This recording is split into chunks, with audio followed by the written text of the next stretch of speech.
Black Helicopter Radio. My name is Ed Walker, and I'll be the host for this broadcast.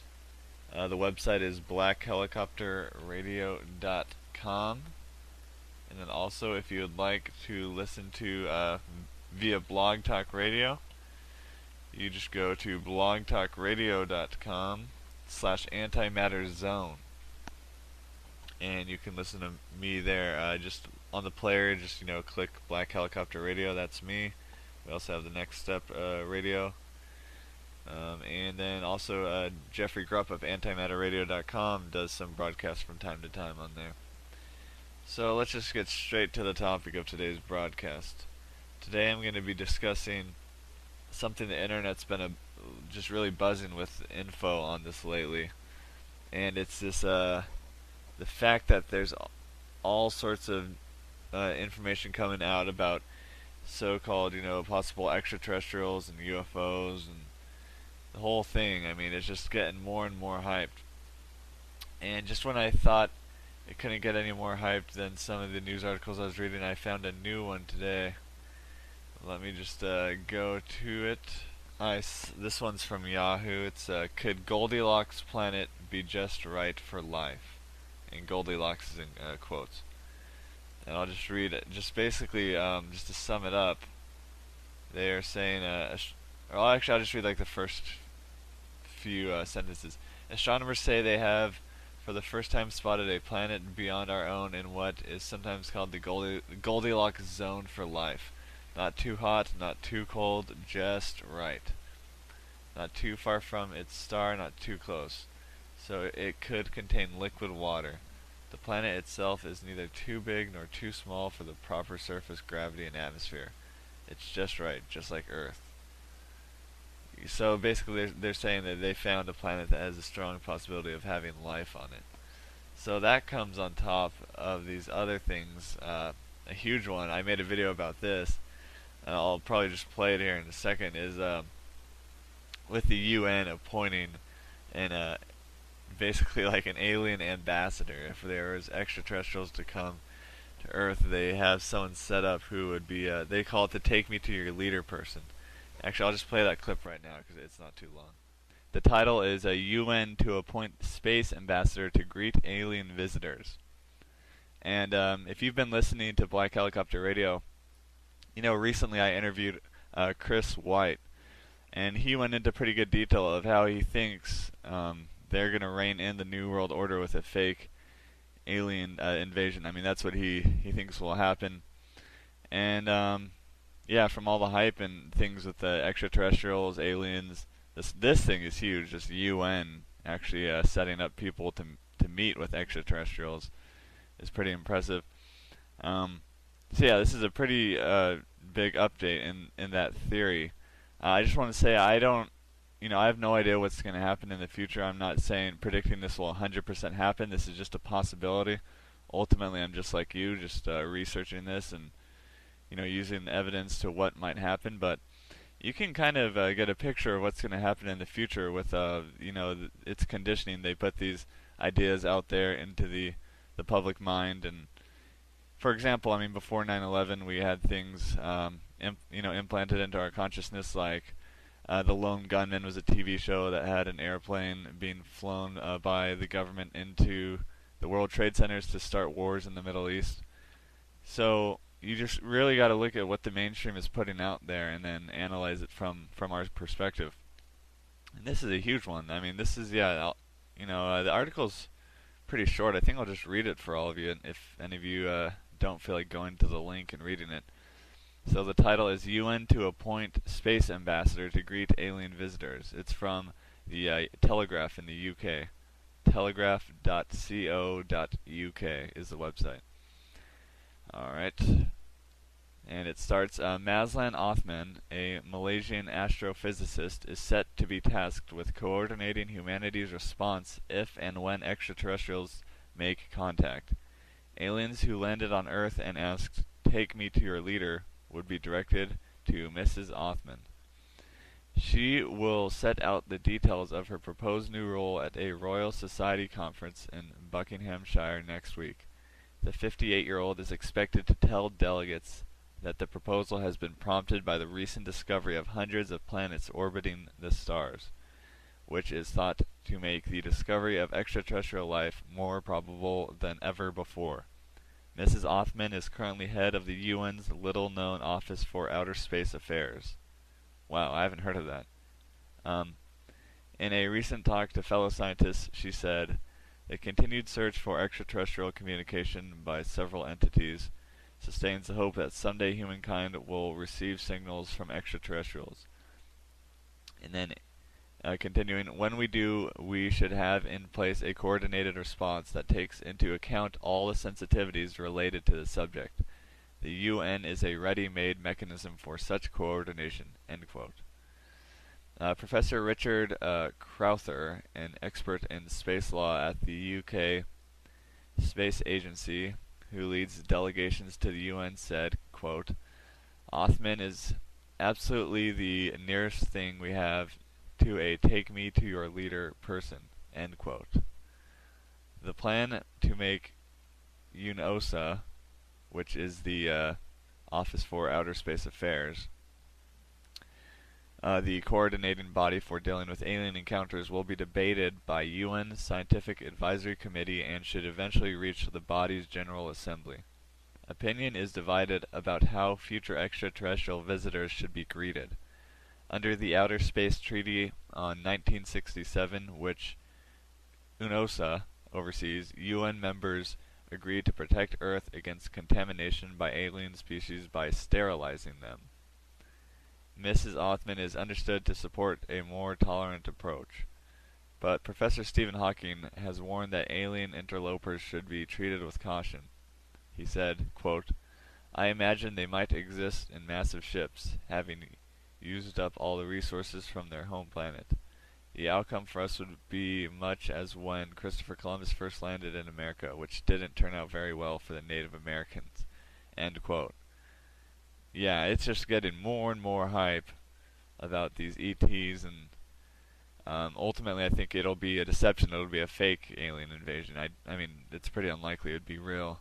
I mean, they're massive manipulators. You look at Bill Cooper, he was saying this years ago, and he was an in-depth researcher in all of this. I mean, a lot of people have been saying this, so like I said, I'm not saying this will definitely happen, it's just a possibility, but either way, this is a pretty big update in all of this. So yeah, stay tuned. I'll have more shows of Black Helicopter Radio coming up this following week. So I will see all of you then. And this story had wider implications than I first realized when I really analyzed it, with the UFOs tampering with nuclear missiles. I mean, I'll just give you a basic idea of what happened. Former U.S. Air Force officers and enlisted people are breaking their years of silence about UFO encounters at nuclear weapons sites. And one thing, I'm just going to read an excerpt from this article, AOL article. The title is "Former Air Force Officers, UFOs Tampered with Nuclear Missiles." So yeah, this talks about the actual incident where they see this UFO hovering right over the missile site. And let's see. So this is one of the Air Force people talking. "I got a call from the topside guard telling me they were watching some strange lights flying around in the sky, making odd maneuvers. They didn't think they were airplanes because they were going very fast, turning on a dime and not making a bit of noise." End quote.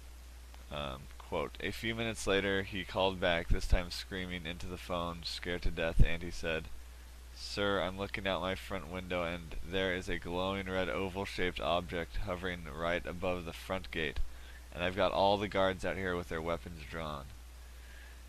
End quote. The guard told Salas, which is the Air Force captain, the guard told Salas the UFO was approximately 30 to 40 feet in diameter with a very bright pulsating light.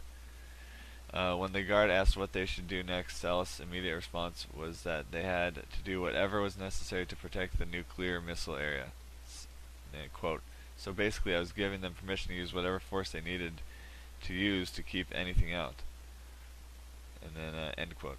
As Salas started to inform his duty partner and commander about what was going on 60 feet above them, something chilling happened. Quote, all of a sudden we started getting bells and whistles going off.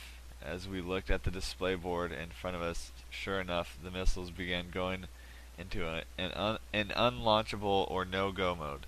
They couldn't be launched. It went from green to red.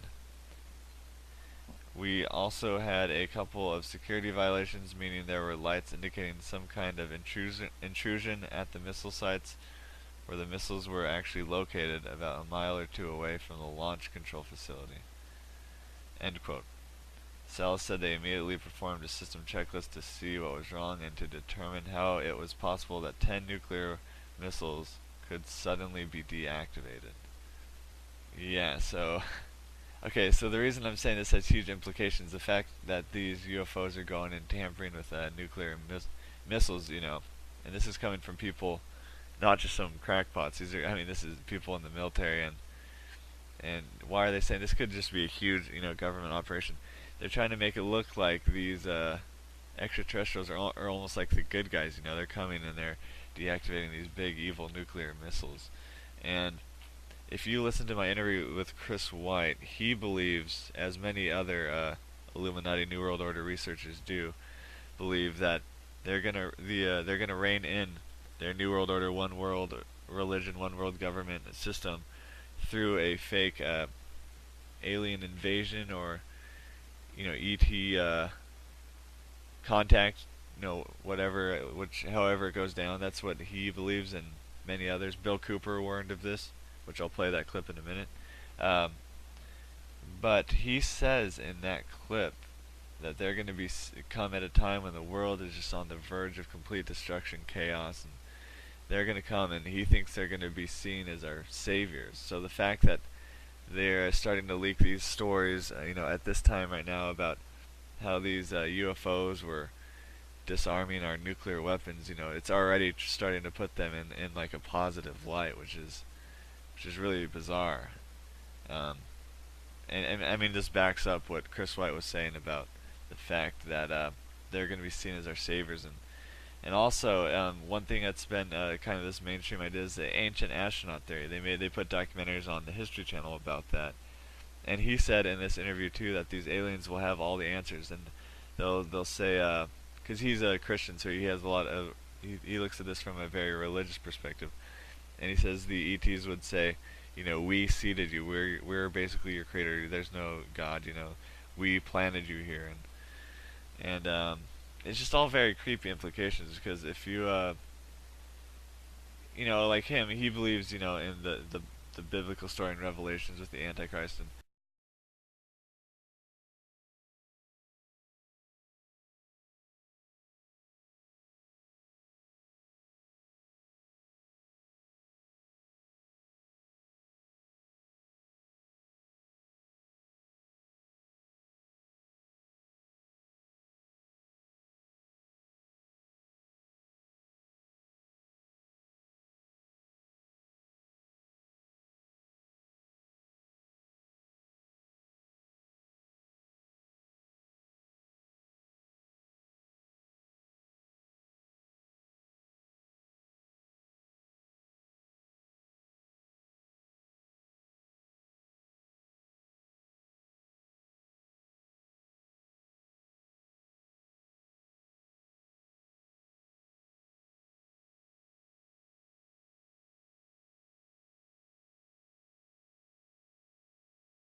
beyond our own in what is sometimes called the Goldilocks zone for life. Not too hot, not too cold, just right. Not too far from its star, not too close. So it could contain liquid water. The planet itself is neither too big nor too small for the proper surface gravity and atmosphere. It's just right, just like Earth. So basically they're saying that they found a planet that has a strong possibility of having life on it. So that comes on top of these other things. A huge one. I made a video about this. I'll probably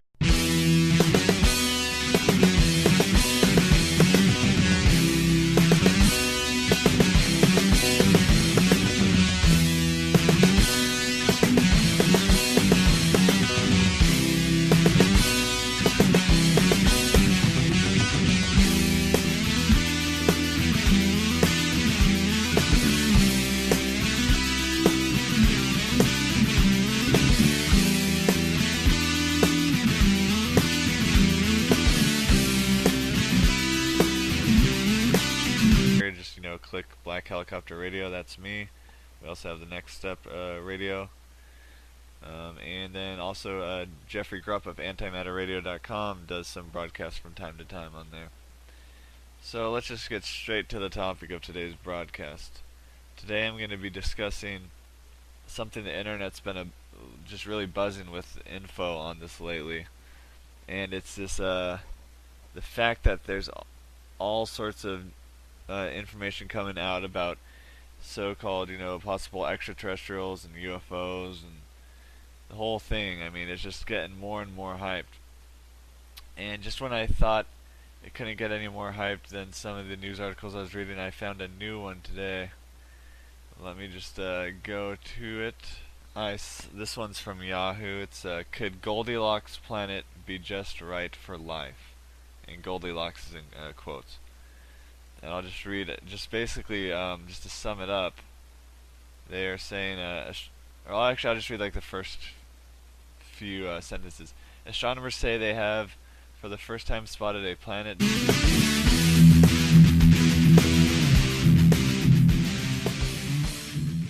Hello and welcome to Black Helicopter Radio.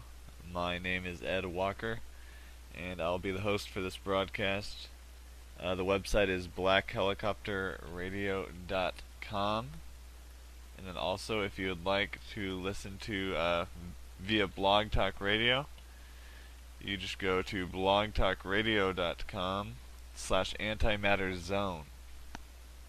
And you can listen to me there just on the player.